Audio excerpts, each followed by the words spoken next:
พี่น้องเมนูนี้ไผเคยกินเนี่ยเครือหมอน้อยนะพี่น้องลาบหมอน้อยเฮาสิพาเฮ็ดเมนูนี้เนาะไผสงสัยว่าเฮ็ดจังไดกินจังไดเมนูนี้เดี๋ยวจะเพียพาเฮ็ดเนาะเมนูนี้ไป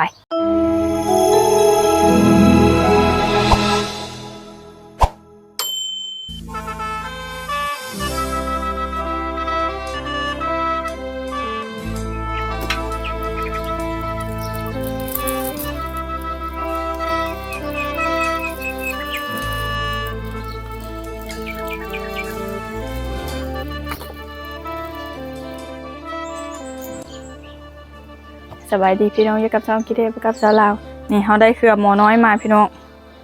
ใบเนี่ยบอกเป็นเครือใบหมอน้อยไผเอิญคือกันนะพี่น้องมักมองก็เอิญหมาน้อยไดอันนี้นะนี่มันจะเป็นใบกำมะยี่แบบนี้เนาะนี่แบบนี้โอ้ยหายากพี่น้องบ่ค่อยมีแต่ก็หลายอันนี้ก็ซื้อน้ำเพื่อนได้เนี่ยก็จะเก็บมาขายแล้วก็กว่าสิได้กินโดดยังเห็นป่นปลาทูใส่เนาะแล้วก็เครื่องต่างๆบุมีแต่หัวหอยเชอรี่กับมะเขือขมละหายากยำนี่เอาไปล้างก่อนเนาะมันไผเอิญคือกันนะพี่น้องบางมองก็เอิญหมอน้อยบางมองก็เอิญหมาน้อยแต่เพียเอิญหมอน้อยเนาะอันนี้เนาะล้างไปล้างเครื่องทุกอย่างเลย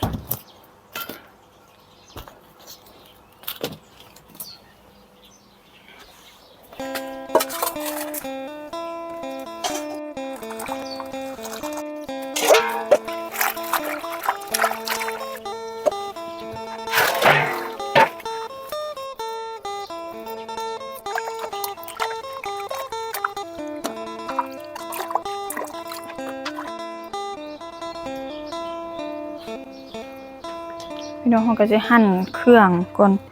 ถ้าเขาไปย่องก่อนนะมันสิกล้าม เครื่องหมอน้อยนะมันสิกล้ามแล้วมันสิคนยากเขาต้องหั่นเครื่องไว้ทาก่อน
พี่น้องจะต้มปลาทูก่อน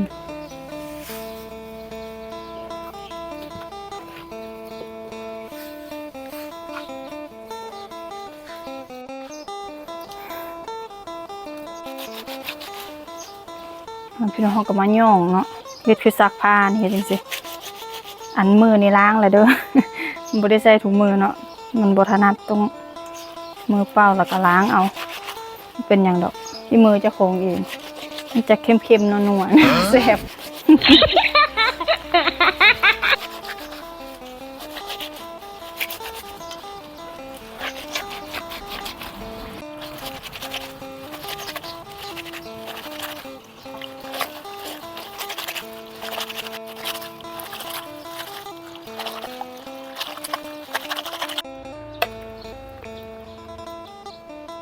พี่น้องเอาปลาทูออกเนาะโอ้ย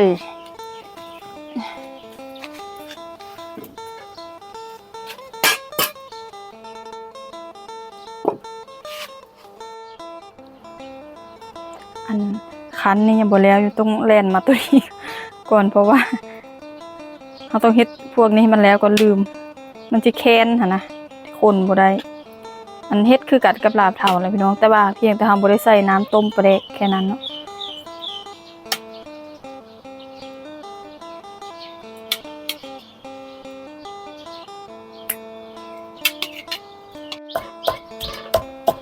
มีปลาดุกปลานิ่นใส่ได้เบิดบ่มีหัวหอยนะมันบ่แซ่บ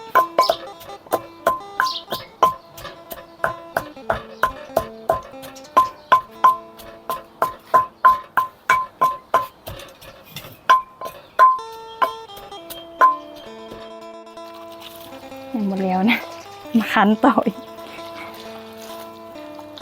เอาเข้มข้นเลยเนาะอย่าเย็นนะพี่น้องกินแล้วเย็นท้อง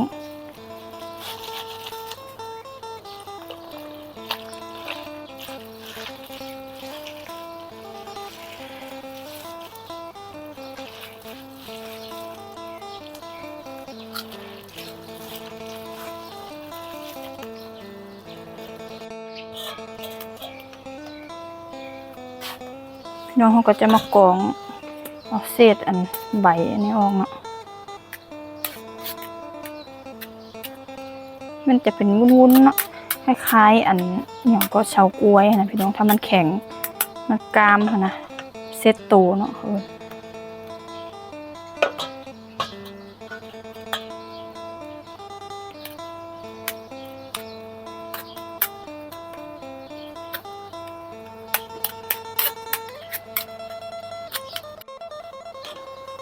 พี่น้องเขาก็ได้แบบนี้แล้วเนาะก็สิมาปรุงใส่ปลาที่เราตำไว้ปลาทู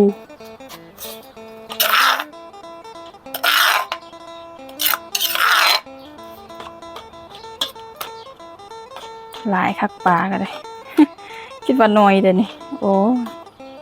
กินปลาหลายๆบ่ทั้งเนื้ออีกใส่ไปต้นนำจะได้ไม่มีหัวหอยก็มาแข้งขมพี่น้องเอ้ย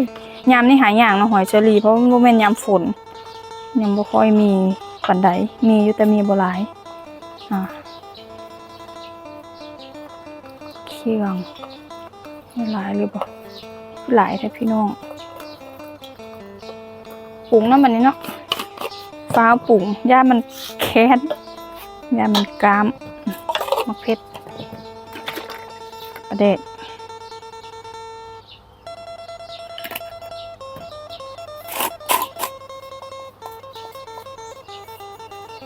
เป็นไงข้าวคั่วนี่แบบเฮ็ดคือกันกับลาบเทาเลย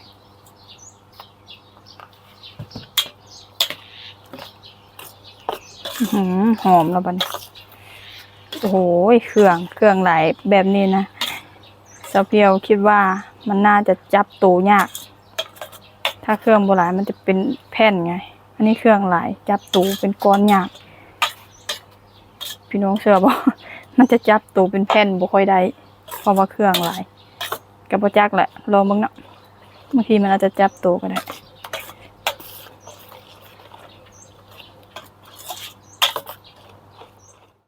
ซิม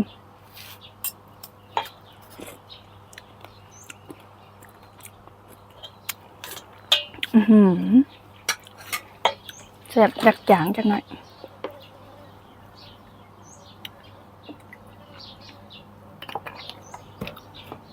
แซ่บขนาดพี่น้อง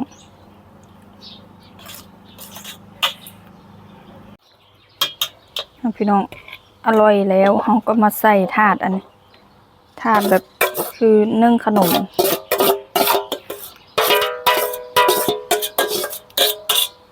เครื่องหลายพี่น้องแต่เพียงบ่มั่นใจเด้อเพราะจะเป็นก้อนบ่เพราะว่าเครื่องหลายแห้งเดี๋ยวเขาจะไปใส่ตู้เย็นไว้เนาะพี่น้องให้มันเซตตัวไว้ให้มันจับเป็นก้อนนะเดี๋ยวสักพักเนาะใส่ตู้เย็นไว้สักพัก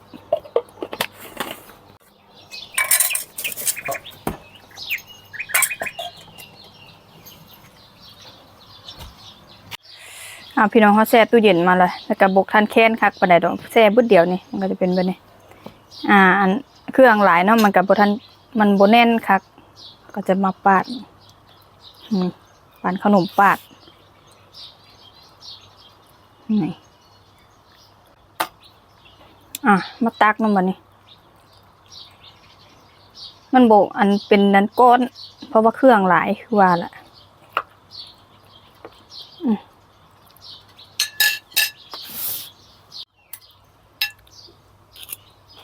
พี่น้องแซ่บ มันมีประโยชน์หลายอย่าง มีสรรพคุณหลายอย่างด้วยพี่น้องกับหมอน้อยเนี่ยเฮ็ดของหวานก็ได้ของข้าวก็ดีคือกันแหละกับลาบเทาแต่ว่า อันนี้มันจะเป็นก้อนเนาะลาบเทามันจะเป็นเส้น เฮ็ดคือกันมันดูพี่น้องบักหลายเนาะมันพี่น้องแซ่บๆน้ำกันพวกเราพวกไทยต่างประเทศสำหรับวันนี้ขอตัวลาไปก่อนพอกันใหม่คลิปหน้าสบายดี